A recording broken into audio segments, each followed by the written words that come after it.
I never imagined the most expensive renovation anyone would ever do for me would happen without my permission, and I definitely never imagined the woman responsible would end up paying me every single month just to keep using the building she thought she'd quietly taken over.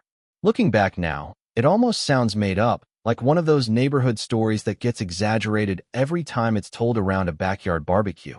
But every document, every text message, every invoice still sits neatly inside a folder in my filing cabinet, because every once in a while I pull them out just to remind myself that confidence and ownership are two very different things.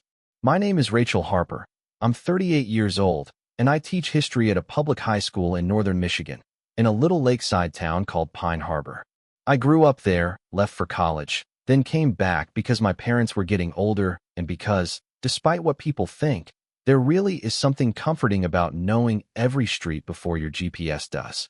When my grandfather passed away, he left me an old detached garage behind his house. Nothing fancy, just a weathered brick building with faded green doors, old wooden rafters, and enough room to store decades of family memories.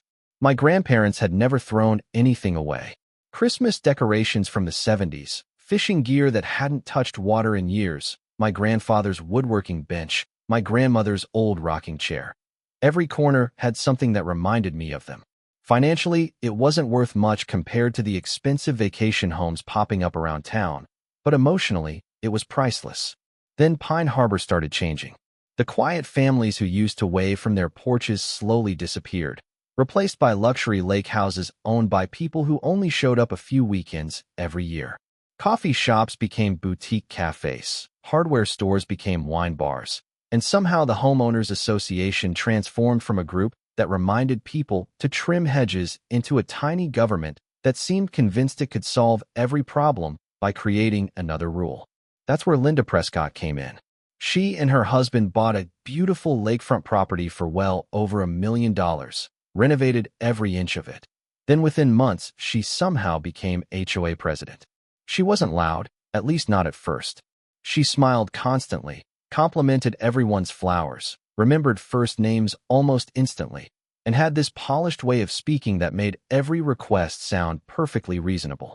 I honestly thought she was trying to improve the neighborhood. Then one afternoon she texted me, "Hey Rachel, quick favor. We're remodeling the HOA storage building and just need somewhere safe for maintenance equipment. Would it be okay if we borrowed your garage for 1 month?" 1 month. That sounded harmless enough. I wasn't using the space very often, school was keeping me busy, and she promised they'd treat everything with respect. I even joked, "Just don't lose my grandfather's fishing poles." She sent back a laughing emoji and wrote, "I promise. 1 month, tops." If I could go back in time, I'd frame that message the day I received it. The first month came and went. Then another. Every few weeks Linda had another explanation. The contractor was delayed. The electrical inspection hadn't passed. Supplies were backordered. Every excuse sounded believable because, honestly, home renovations always seemed to take longer than expected. Meanwhile, I was grading papers, coaching debate club, helping my dad after his knee surgery, and life simply kept moving. Every time I drove past the garage, I'd see maintenance trucks parked nearby, but I assumed they were finishing up. Then something started bothering me. I noticed more employees coming and going than before. One Saturday morning, I watched 2 landscapers unloading expensive equipment I'd never seen. A few weeks later, another truck delivered what looked like industrial shelving. I remember standing across the street with my neighbor, Mrs. Collins, who quietly asked, "Rachel, are they paying you for all this?" I laughed and said, "No, they're just borrowing it for another couple weeks." She looked at me with that expression older people have when they already know how the story ends, but don't want to be the one to tell you. "Honey, borrowed things usually come back." Those words stayed with me longer than I realized. Still, I tried giving Linda the benefit of the doubt because that's just how I was raised. Assume good intentions until someone proves otherwise. Then, 13 months after I handed over the keys, an envelope appeared in my mailbox with the HOA logo printed neatly across the front. I expected a thank you note, maybe an update, maybe even a check for storage. Instead, I unfolded a letter that actually thanked me for my generous contribution to the community by allowing my garage to become the HOA's permanent maintenance facility. Permanent. Contribution. Community asset. I read those sentences 3 times because my brain refused to accept what my eyes were seeing. She hadn't asked if they could stay. She hadn't offered rent. She hadn't apologized for taking longer than promised. Somewhere along the way, she'd simply rewritten the story inside her own head until borrowing had become ownership. I remember sitting in my truck outside the post office gripping that letter so tightly it wrinkled in my hands, thinking, this woman actually believes I gave away my grandfather's garage without signing a single piece of paper. And in that moment, something inside me changed. I wasn't angry yet, not really. I was curious.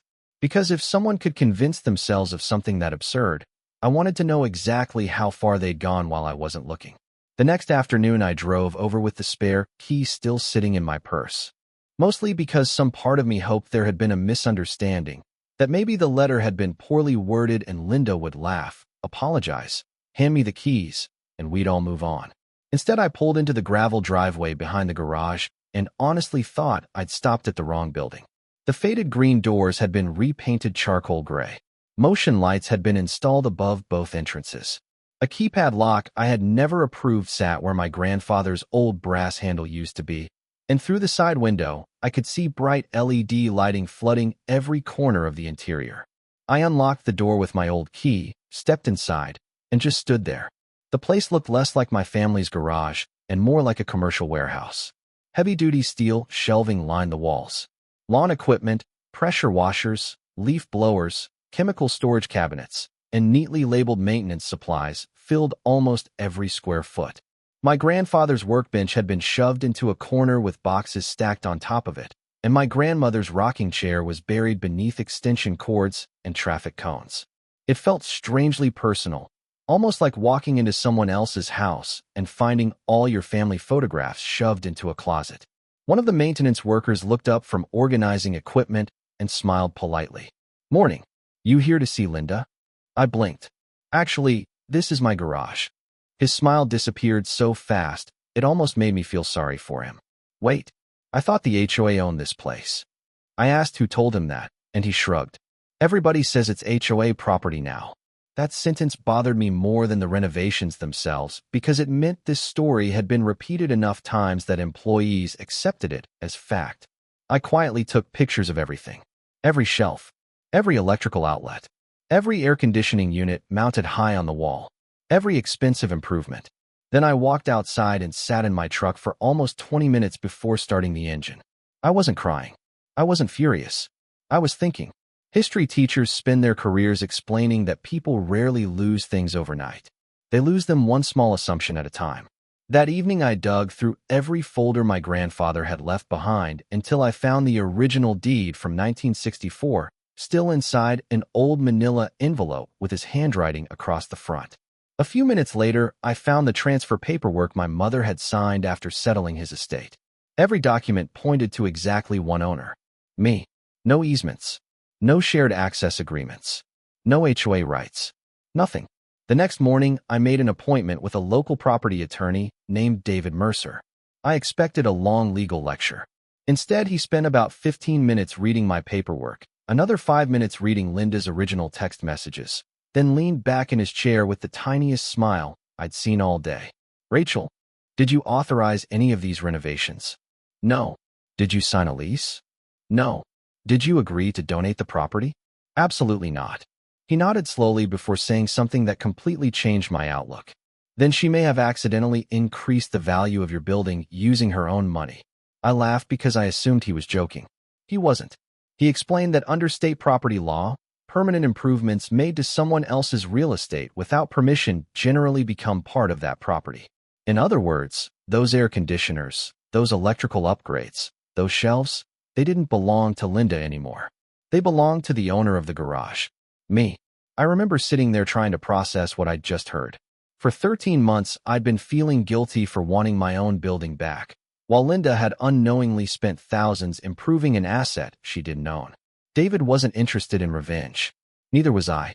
He simply said, "The law doesn't reward people for taking over property because they spent money they were never authorized to spend." We discussed different options. Filing suit would take months. Sending demand letters would probably start a fight immediately. Then David suggested something much simpler. "Take your building back. 2 days later, I hired a locksmith. We met before sunrise because I didn't want a dramatic confrontation with the maintenance crew. At exactly 6 o'clock that morning, the old keypad Linda had installed came off the wall. New locks went onto every door, and a smart entry system connected directly to my phone. Before leaving, I taped a professionally printed notice beside the entrance. Private property. Unauthorized entry subject to daily civil penalties. I stood there for a second staring at the sign, took one deep breath, climbed into my truck, bought myself a coffee, and waited. It didn't take long. Around 9 that morning, the first maintenance truck rolled into the driveway. 2 workers climbed out carrying coffee cups, punched the old code into the keypad, frowned, tried again, then looked at each other. One of them called Linda. 10 minutes later, my phone rang. Rachel. Her voice wasn't friendly anymore. What exactly do you think you're doing? I answered calmly. Securing my property. Our equipment is inside. Actually, your equipment is inside my garage. There was a pause long enough for both of us to hear each other breathing. Then she said, "This is completely unacceptable." You know what else is unacceptable? Borrowing something for 1 month and keeping it for 13. Her tone sharpened. You should be thanking me. We spent thousands improving that building. I looked across the street at the garage through my windshield before answering. Linda, if I repaint your car without asking, does that make it mine? Silence. Then, you're being unreasonable. No, I said quietly. I've just finally stopped being naive. She hung up. An hour later, she arrived in person wearing sunglasses and that polished smile she'd used at every HOA meeting, except this time it looked strained around the edges. She walked toward me with confident steps, stopped a few feet away, and crossed her arms. Let's not make this into something bigger than it needs to be. I almost laughed. You turned my family's garage into your headquarters. The community needed it. Then the community should have rented it. We invested over $6,000 improving your building. Without permission. She pointed toward the garage. You're benefiting from those upgrades. I didn't ask for them. Her jaw tightened. You can't seriously expect us to move everything overnight. No, I replied. I expect you to recognize it was never yours. She stared at me for several seconds before saying something I'll never forget. Sometimes leadership requires making decisions other people don't understand. I shook my head. Leadership doesn't mean pretending someone else's property belongs to you. She walked away without another word, but I could already tell this wasn't over. People like Linda rarely admitted mistakes. They simply looked for more expensive ways to avoid admitting they were wrong. And within 48 hours, I learned she'd hired an attorney who believed intimidation would succeed where confidence had finally failed. The letter from Linda's attorney arrived 2 days later, thick enough to look intimidating before I even opened it. It accused me of unjust enrichment, claimed I was unfairly benefiting from improvements paid for by the Homeowners Association, and demanded immediate access to the garage so operations could continue without interruption. I read every page, slid it back into the envelope, and drove straight to David's office. He barely made it halfway through before smiling the same quiet smile I'd seen during our first meeting. They're hoping you'll panic, he said. Instead, we're going to respond with facts. By the end of that afternoon, every claim they made had an answer attached to it. The original deed, the transfer documents, Linda's text asking to borrow the garage for 1 month, photos showing the condition before and after the renovations, copies of every message proving there had never been a lease, a sale, or even a conversation suggesting I intended to donate anything. David also included something Linda apparently hadn't considered, a detailed calculation of 13 months of unpaid market rent, along with notice that every permanent improvement now legally remained with the property owner. We copied every HOA board member on the response. Suddenly, this wasn't just a disagreement between Linda and me. It became a conversation the entire board had to read. A week later, an emergency HOA meeting was scheduled. I wasn't excited to attend. I teach teenagers every day, and somehow grown adults arguing over property can be even more exhausting. The clubhouse was packed with residents whispering before the meeting even started. Some already knew pieces of the story from social media, where neighbors had begun asking why maintenance crews suddenly had to drive across town every morning before starting work. Landscaping fell behind schedule. Complaints piled up. People who had never questioned Linda before were now asking uncomfortable questions. During the meeting, one board member, Mark Ellison, leaned back in his chair with an amused grin, and said loudly enough for everyone to hear, "I think our HOA president just picked a fight with the only history teacher who actually keeps records." A few people laughed. Linda didn't. Her attorney tried explaining that the association had invested substantial money into improving the building for community benefit, but David calmly walked everyone through the timeline one document at a time. Borrowed for 1 month. No extension agreement. No rent. No written permission for construction. No transfer of ownership.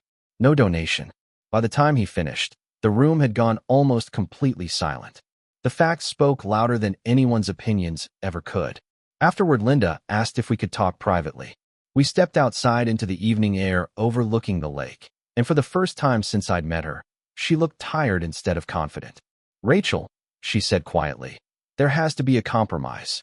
I looked at her for a moment before answering. There could have been 13 months ago.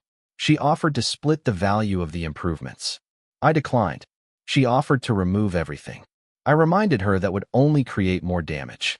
Finally, she asked the question I suspected had been coming all along. What would it take for us to keep using the garage?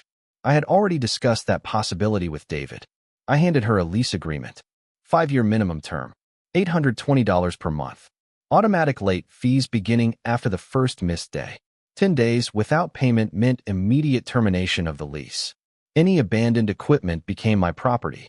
Any future improvements required written approval.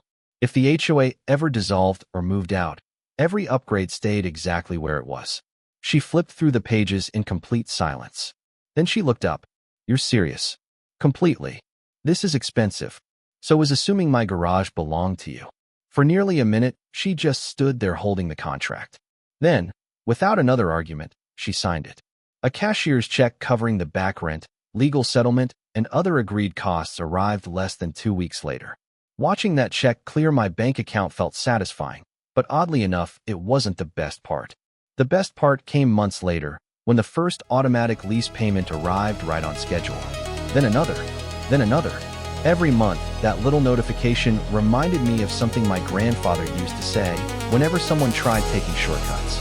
Doing things the right way usually takes longer, but cleaning up the wrong way always costs more. He's been gone for years now, yet I think he would have laughed harder than anyone at the idea that his old garage, the one everyone overlooked for decades, ended up quietly paying its own taxes because someone else couldn't respect a simple promise. Looking back, I don't think Linda ever intended to become the villain in someone else's story. I think she convinced herself that being in charge gave her permission to blur the line between convenience and ownership until she couldn't see the difference anymore. That's what made the whole experience stick with me. The real danger wasn't arrogance by itself. It was believing confidence could replace consent. So now I'm curious what you think. If someone borrows your property, spends their own money improving it without permission, then acts like they deserve to keep it, who's really in the wrong?